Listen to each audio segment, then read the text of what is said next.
नमस्कार जय जगन्नाथ आपण अंकु आउ एक नुआ वीडियो रे स्वागतम दयाकरी चैनल को लाइक करंतु सब्सक्राइब करंतु शेयर करंतु। राजा शांतनु एवं सत्यवतींकर चित्रांगद एवं विचित्रवीर्य नामक दुईटी पुओ थिले। चित्रांगद एवं विचित्रवीर्यंक बाल्यकाल रे शांतनुंक मृत्यु होइथिला, तेणु भीष्म सेमानंकु लालन पालन करिथिले।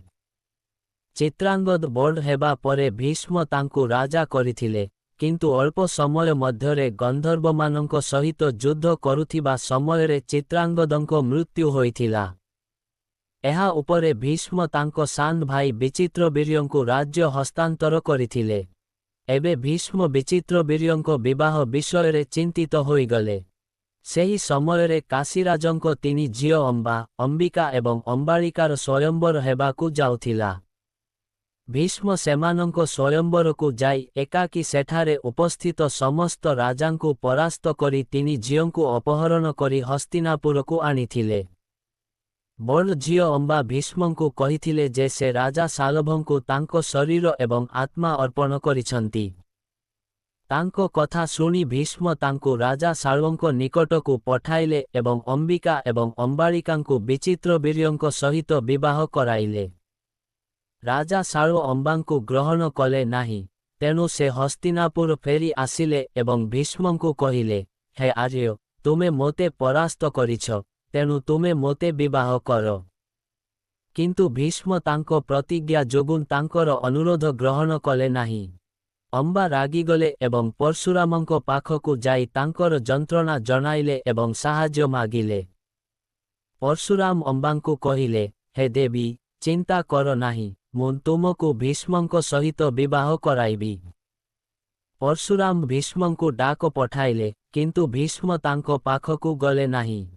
एथिरे क्रोधित होई परशुराम भीष्मंक पाखरे पहुंची दुई वीरंक मध्यरे युद्ध करिबाकु कहिले। एक भयंकर युद्ध आरंभ हेला। उभये असाधारण योद्धा थिले, तेणु विजय किंबा पराजय निर्णय होई पारिला नाही। शेषरे देवता माने हस्तक्षेप करी एही युद्ध बंद कले। अंबा हताशारे तपस्या करिबाकु बनकु गले।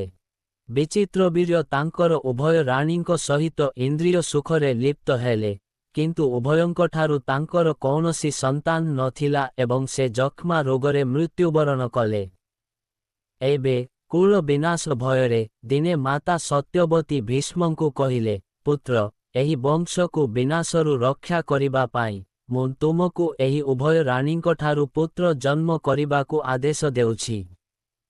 तांको मातांको कथा शुणी भीष्म कहिले, माता, मु कौनसी परिस्थितिरे मोर प्रतिज्ञा भांगी पारिबी नाही। एहा शुणी माता सत्यवती बहुत दुखित हेले। हठात से तांको पुत्र वेदव्यासंकु मने पकाइले। तांकु मने पकाइबा मात्रे वेदव्यास सेठारे उपस्थित हेले।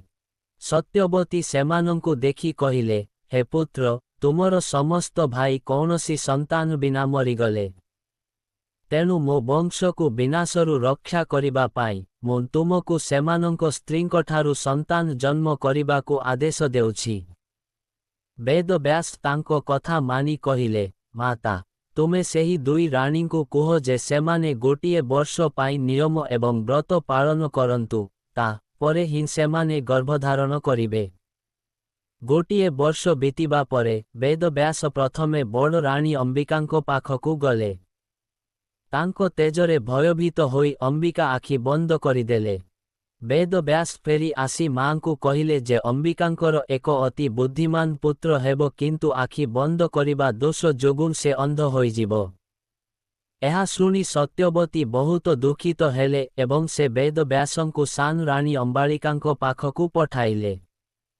वेदव्यासंकु देखि अंबालिका भयरे फीका पड़ीगले।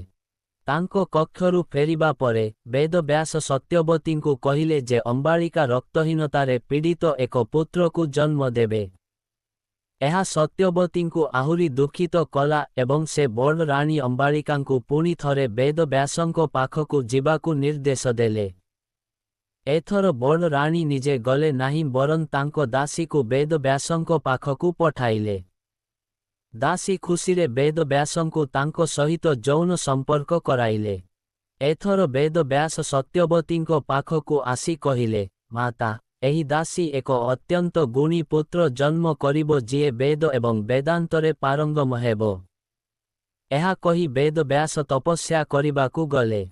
ଯେତେବେଳେ ସମୟ ଆସିଲା, ଅମ୍ବିକାଙ୍କ ଗର୍ଭରୁ ଅନ୍ଧ ଧୃତରାଷ୍ଟ୍ର, ଅମ୍ବାଳିକାଙ୍କ ଗର୍ଭରୁ ରୋଗଗ୍ରସ୍ତ ପାଣ୍ଡୁ ଏବଂ ଦାସୀଙ୍କ ଗର୍ଭରୁ ସଦାଚାରୀ ବିଦୁର ଜନ୍ମ ହେଲେ।